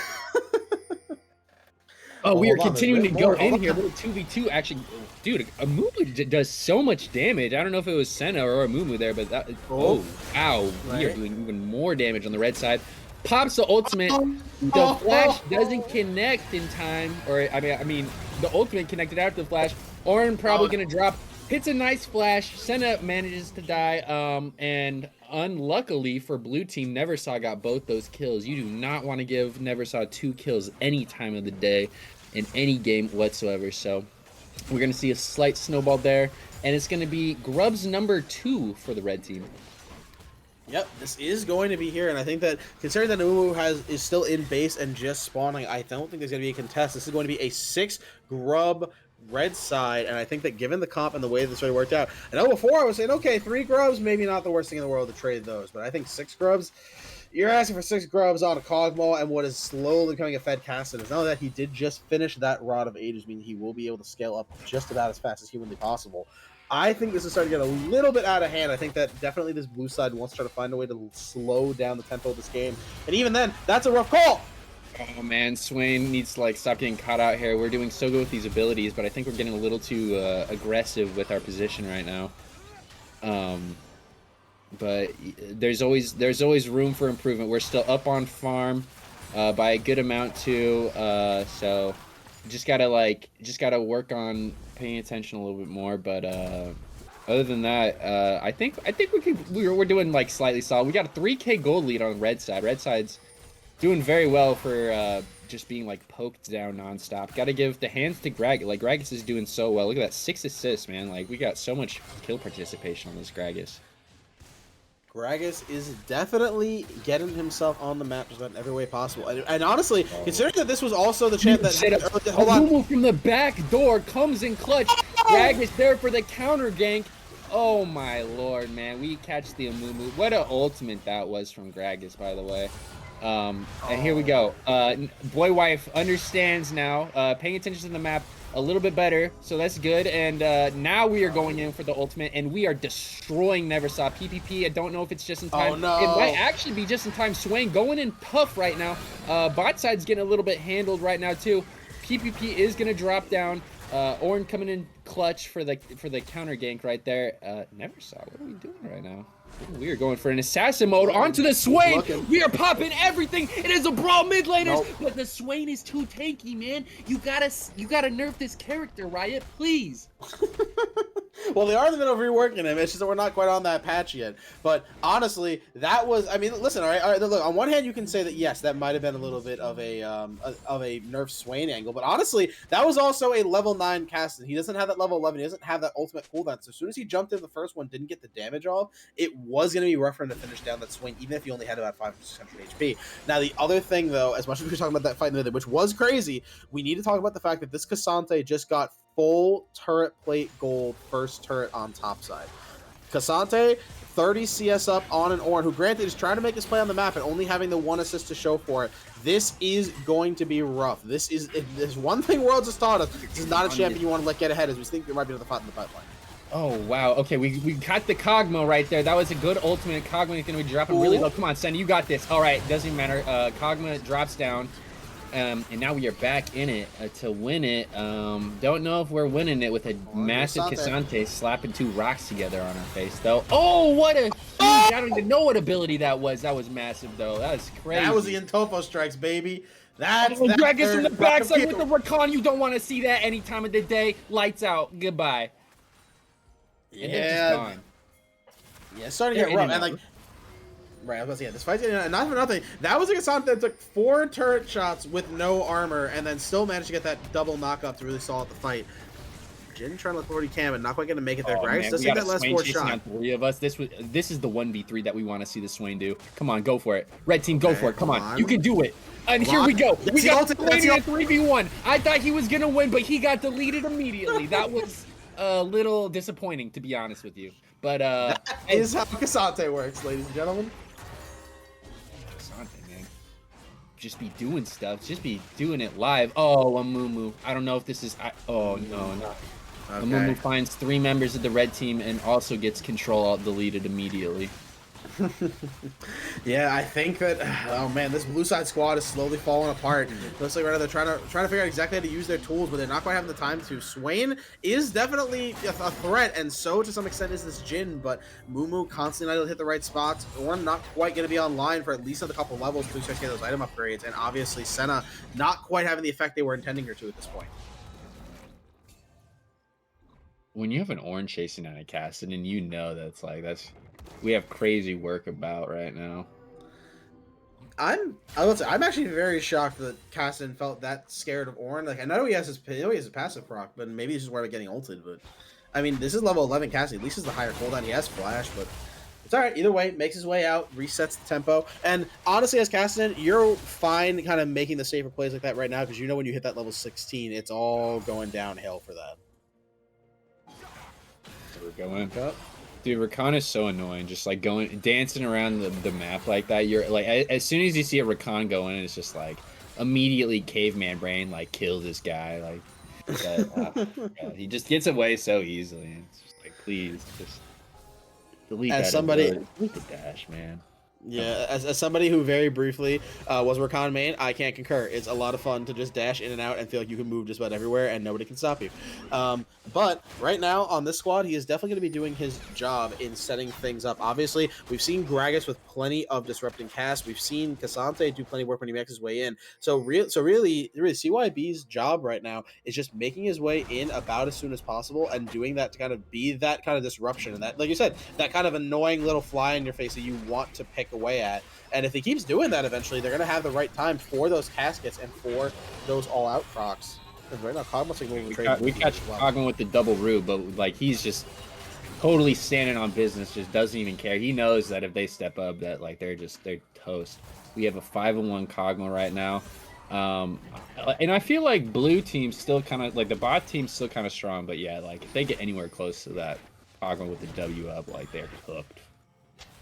Yeah, I mean, if nothing else, like, Jhin definitely has what he needs. He has his collector, he has a serrated dirt, and, you know, he has his means of kind of doing the return damage. He just doesn't have fully the means of actually, you know, bursting down Kog'Maw right now. This is not going to be a Jhin that has those massive portion executes until at least his third item, and likely probably going to be when he finishes up his eye edge, hopefully third item. So, for the time being, this is not going to be the most threatening Jhin in the world, as we have a bit of another trade. Caston finally getting to that spot where we can actually like fight the Swain now, but when Swain ultis, yeah, it looks like we're still running away. Oh, here's a Senna. Oh, the bot lane comes in clutch with that exhaust, but we're just gonna run away. And yeah, okay, immediately cancel. Realizes that was not gonna work out. Here we go, big Rakan moves. We are in and out, baby. Like it doesn't even matter. But the Jhin flashes on our face. We're picking up 2 right there. It's an easy wombo combo. And I think that that's actually the antithesis of exactly what you were saying. Oh, hold on, we're not done. Ooh, okay, Jhin, what are we doing here? We have a rooted Kog'Maw in front of our face. What are we doing this information? And we are killing him. Kog'Maw passive, gonna run down the Swain. Stand right on him. Catches the Swain out. Beautiful. Best Kog'Maw passive mechanics I've ever seen. It truly used. Hey, look, it worked. It didn't just fizzle out and kill nobody. So you know what? Poggers. Bro stood still too. He called out the standstill. He was standing on business with that, that call out right there. That was crazy. He was just chilling. He wasn't trying to move any further. No, but yeah, you know, endlessly. At the end of the day, that was kind of Rakan getting a little bit too overeager. We were just talking about how, you know, it's fun. You get to dash in and out. You have things like the quickness, and you have the ability to dash in and out. But if you're not careful in cases like that, if your team is too far away, if Caston's not quite ready to follow you up, if Kog'Maw is not close enough, or Gragas isn't close enough, then you're just kind of jumping in to make everyone focus you for nothing. So at the end of the day, they were able to pick up 3 different kills for it. It's a 3 for 1, and that is kind of a nice gold injection for this blue side. It's not enough to maybe put them back in the driver's seat, but it's enough to even things out. You know what? You're right. Yeah, blue side's kind of catching up a little bit. They're catching up on kills, catching up on gold, and they got this Infernal Drake too. A little bit of that damage buff too, kind of nice. So I mean, hey, hopefully we see a little bit of a comeback happening, and like we just see like a complete bloodbath. Dude, Kog'Maw's so done with that W, bro. We are not taking jungle camps over the wall right now. Like, how fair is that? Well, to be fair, listen, I'm not going to say it's fair. What I am going to say is that, you know, that's a pretty easy Kog'Maw to take down when you get a single CC on him. The instance is going to be, the question is going to be is, when is Maestro going to start focusing him down? Because ultimately, you have the Jhin route, you have the center route, but you really need something like that Kog'Maw and that full lockdown or an Ornn knockup to really be putting some pressure onto Sporadic. And that's going to be a bit of time before we really get to that point, right? Amumu, the 0 and 4, not quite where he wants to be. Still trying to build up what seems to be that Abyssal Mass second item, and especially this Ornn at the 0-1 is actually at least level 13 now. So if he gets to 14, 15, he can start upgrading these items. That might be kind of the item gold differential. Roughly speaking, each Ornn item is about 1,000 gold in value. So if they can wait for Ornn to get maybe level 15, 16 and start evening up this gold, maybe this game isn't quite out of hands as it seems. Bro's a complete tank. Bro just doesn't care. We catch him with like possibly one of the most dangerous abilities with like 4 members of the team, and he's just like, and he just leaves. Like, okay, not even worry about nothing. Not even in any danger. Boy Wife just continually hitting these abilities though. I gotta like say, like, regardless of the outcome, and you know whatever 5 and 6 deaths, like Boy Wife been like hitting these abilities like crazy. I gotta like. Yeah, you said it earlier. I can't remember actually what you said, but it was like the mastery of the champion, bro. Is they're so good. They're so. Oh good. yeah, absolutely. No, I mean I'll put it this way. Like, not for nothing. Like 3 of those early deaths were in trade kills because he was getting ganked and he still managed to turn one around. Like this is absolutely some champion mastery. This is definitely some well played antics on Boy White, and not for nothing. Like this is still the version of Swain that does stack with some, you know, with those soul fragments. I believe I check him right now. Yeah, man has 35 soul fragments. That's a 420 bonus health. That's a giant's belt and like I think half a ruby crystal. Like that's a lot of health for this Swain to just be more annoying in these fights. Use those conqueror stacks. Keep that demon flare going. Like this is absolutely going to be working out well for them, and especially if we can keep up these stacks of these soul fragments. The question is going to be if that stack of soul fragments beats a level 16 Kassadin, which, as we're already kind of seeing, even now at level 14, Neversaw is at least able to match him. It is a level differential because of that Roa, but it's still kind of able to be matched. So I think that when this hits level 16 Kassadin, he's really able to dash around in your face and bump up that damage. We're going to have to see if that can really be stopped by the Swain, or if by that point you need the Amumu or you need the Orange to really help lock him down. I love that we got 2 Dark Seals on red team too. Ooh, Gragas.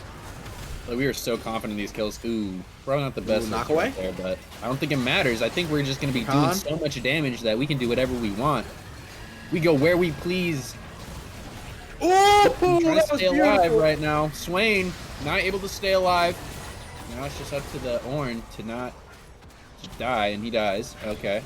Okay, there's Neversaw. Oh, wait a minute. Kassadin getting caught out right here.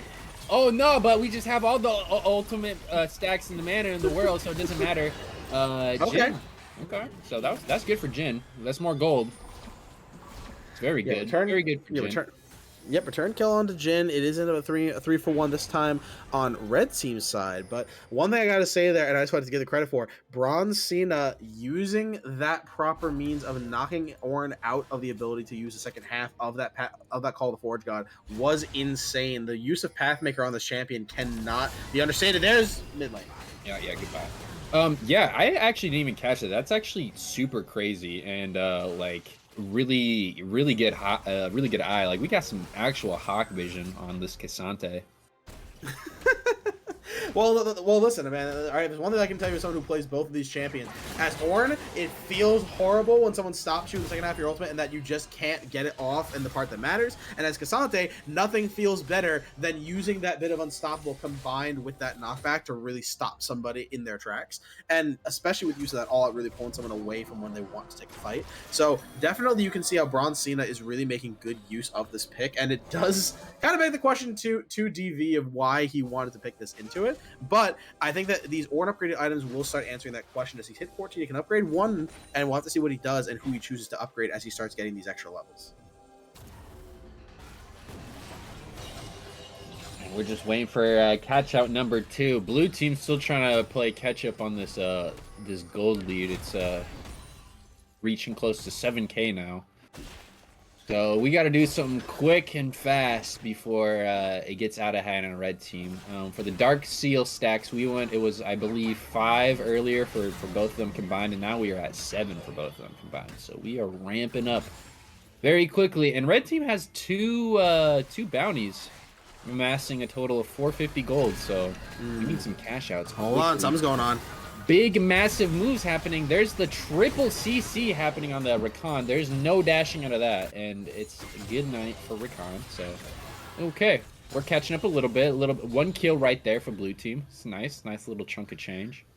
Yep, kill on the blue side, get a little bit of pressure down. You know that Caston's still on the bottom side, so we're rushing over.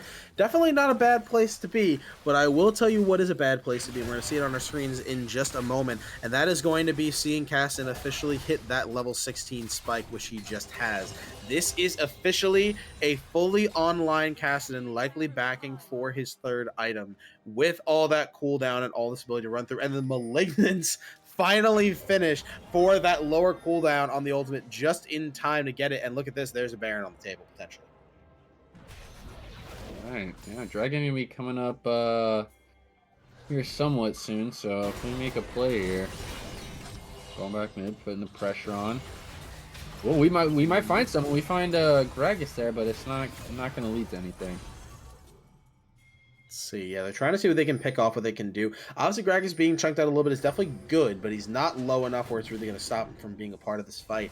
As like you said, Dragon is on the table. No bandage toss. Okay. Something big might have to happen here. We got Gragas ultimate online, Mumu ultimate online, so we got some big plays are about to be happening. Our ultimate's about to come up, but it's not quite there yet. All right, here we go. Here's where it starts. Ooh, holding on right now. Oh, he's getting kind of slid out. Flashes in, gets a two-man ultimate. The team is not there to follow up, though. And now he is getting chased down. He's going to get caught out. We do have a Jhin ultimate, trying to find as much damage as we can. Fourth shot, not going to connect, though, to anything. Jungler's down, yeah, but it's going to be kind of so a good advantage. Here comes Rakan, finds a three-man ultimate, but red team a little too low to be able to take advantage of that. And blue team just going to stop right here and give it to red. I don't know who really had the advantage there, but I guess blue team decided that red team was just going to be able to win that exchange and decided it was safer to just dipski. Well, I mean, the real problem there is that they burned so much to try to finish off Cassid, and they weren't able to get the kill down. So not only was it a 5v4, but it was a 5v4 without a jungler. You don't want to bother sticking around a dragon fight if you're just going to be conceding it to a smite from the Gragas anyway. And as much as you may have had some things up your sleeve, like maybe you had the Jhin execute damage, they knew they didn't have Demon Flare. They knew that Cassidon was still up and available, and that was going to be rough. But now it's a bear fight. We're in dash in. It's just going to hit the Cassante, though. It doesn't really matter if it hits him. You can do as much damage to him as we want, and he's just going to be as scary as possible still. We need to find somebody else. Rakan kind of in a weird spot, but has a dash online. Never saw us in the back end. Alright, never saw it. Coming from behind. You don't want to see that. Dance around a little bit. Oh, casket!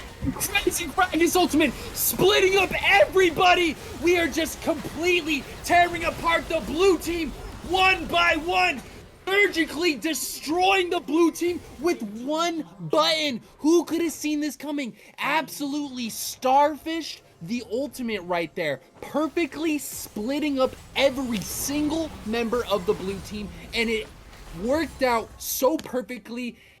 Send this man to Challenger right now. Riot, I demand you do this. We have video evidence of the greatest Gragas ultimate to ever exist in history.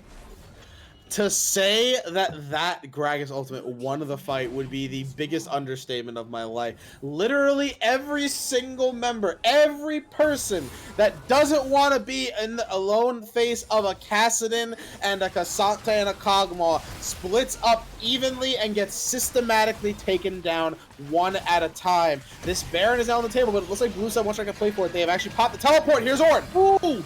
Oh! Come in clutch! Hitting that giant ultimate onto the onto the Kog'Maw, destroy him.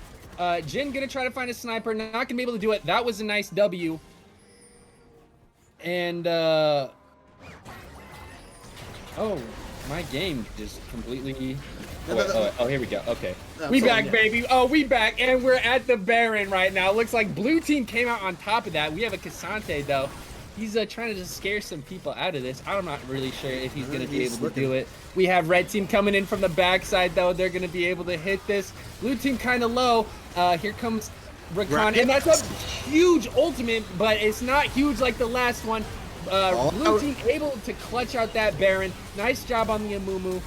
Looks like blue team might be completely taken apart right now. Two members of the blue team still alive. They just need to get out with this Baron. Please find a bush. Yes, there we go. Oh, but never saw us there. They are so smart. They got the bush vision. They don't even need a ward. They see everything with the third eye. It's totally open. It's actually glued open. Oh man, this is a crazy game. Red team just knows everything. Yep, this red team doing an excellent job of keeping themselves in the right position, in the right space, in the right time. You have the Kassadin, you have the Cassante, you have 4 items, and you have a base that is wide open. They have a lot of minions, not for nothing. This may not have the Baron buff. They could try to go for the end here. Or maybe not. It was close. They got the 2, and it's pretty much game over at this point. Surprisingly, it's not more than 10K. You would think by looking at the score and by like everything that's happened, like we'd have like at least like 15K on the board different, but we don't, and it probably doesn't matter though. Ornn Ultimate gonna find Neversaw, but doesn't matter. We just have all the cast and ultimates in the world, so we have 16 flashes built in our kit, so we're good. Hey, listen, man, that's the beauty of playing the champion. All right, you play weak side, and you manage to get to this point where you can literally just hop around every about 2 seconds. That's all. Actually, we're constantly go through yeah, and try to steal hopping around every 2 seconds. All right, well, red team just trying to take everything they can at this point. They just want to, you know, completely throttle out blue team, make sure there's nothing for them to get. Yeah, this is definitely the time right now for this red side squad to just kind of let themselves slowly suffocate out and make the move. This is about a 9.5K gold lead right now for them on the squad, and obviously a good chunk of that comes out of the hands of these solo laners. About 2K for the Cassante and a 4K for the Kassadin alone. Not to mention the Gragas and the Kog'Maw slightly edging out, but definitely not quite as much considering Jin's picking up these kills. But this is a world where the only real play you have is to see what else happens as nice he goes flash. Flash out of Oh, wait a setup. minute. We find Neversaw. We were able to exhaust them, but the nice little Zonias right there. It's just too good, and we have the Swain just trying to ultimate, trying to do something. Probably not going to be able to do much. Red team just tearing them apart. Wait a minute. Swain's actually doing a lot. Swain's actually doing everything, just completely living, not taking any damage at all. But the Kog'Maw focusing on just a little bit. Okay. Yeah, no. Oh, wait a minute. Oh, we find the total stone under the tower, and it's the tower that's going to be the MVP of that situation. Good job finding the stun. That was beautiful. Now we just need to send everybody else under tower. And hopefully we'll be good. Look, there it is. There it is, ladies and gentlemen. I don't know if we got it. I don't know if we got it. No, we don't got it. We don't got it. Kassadin just too strong. And that is game for the red team. Yep, that is going to be this red side taking it a 2-0 win, especially at the hands of those solo laners. You got to give a lot of credit to Neversaw, a lot of credit to Bronze Cena. Maybe taking a bit of a back trot in this game comparison to the last one. Obviously, his play on the Gwen was a lot more impactful than the Cassante, but absolutely did the job, stalled out the Ornn, pulled key targets away with that all out, and more importantly, Neversaw this game clearly taking that carry role and using that Kassadin with so much effectiveness. Yeah, that the absolute mental fortitude of this mid laner Kassadin, by the way, holding it down. Swain was just being a mean old bully, just acting all nasty and such, to the point where we were actually overstepping our bounds and getting ganked a little bit. And even past then, we were still just so strong. And just up until the last like 10 minutes is when, like, I think when you pointed out, yeah, that level 16 Kassadin just totally online. And when you're piloted by Neversaw, it's just like a whole nother threat level to deal with. So insanely well done by the solo laners.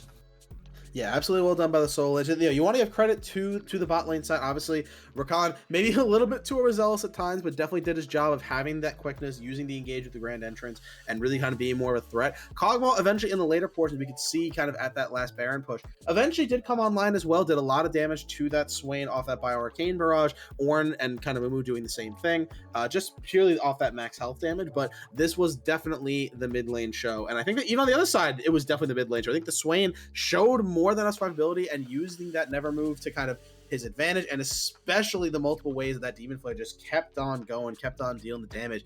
Unfortunately, wasn't enough on the day for Boy Wife, but definitely got to give a lot of credit where it's due. I think the composition was there. I think the idea was there, but I think that as soon as that Kassadin was locked in, and not to mention last pick of the game, they saved it for the end when you knew that you had this kind of late game ticking time bomb. I think Blue Side's whole team comp just really fell apart when you knew that at late game there's something else to focus on. For sure, for sure. I'm a huge fan of the boy wife Swain.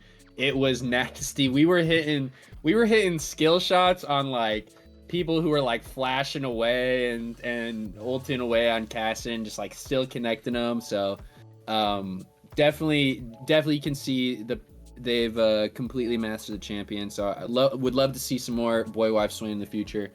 That goes hard. But red team KYB did fantastic. 2-0. They're a very strong team, so we're gonna see some more crazy action from them in the future, and maybe DV comes back with a vengeance next week. But thank you guys all for joining in for this series, and thank you for letting me cast. Andrew, thank you for holding it down game 1. It was a pleasure to cast with you game number 2. Do you have any final words before we end the stream? Just that very clearly, the more that we see in this league, the more that we watch, we see that, the team composition's coming together. Everyone's starting to get their strides. They're starting to figure out who they're playing with and how they're going to work out. I think that now that we're kind of building ourselves into the season, it's very clear to see that that KYB have their comps, they have their strats ready to go. And I think that DV had theirs as well, but I think that right now, like you said, on the day, Boy Wife did his job. I think I would dare say that Sauce of Legend really did his job both games as well, but wasn't quite a match for KYB. And I think the squad is proving that they're a force to be reckoned with or without that early advantage. Most definitely. Once again, thank you guys for joining us. We appreciate it, and we will catch y'all next week. Thanks for tuning in.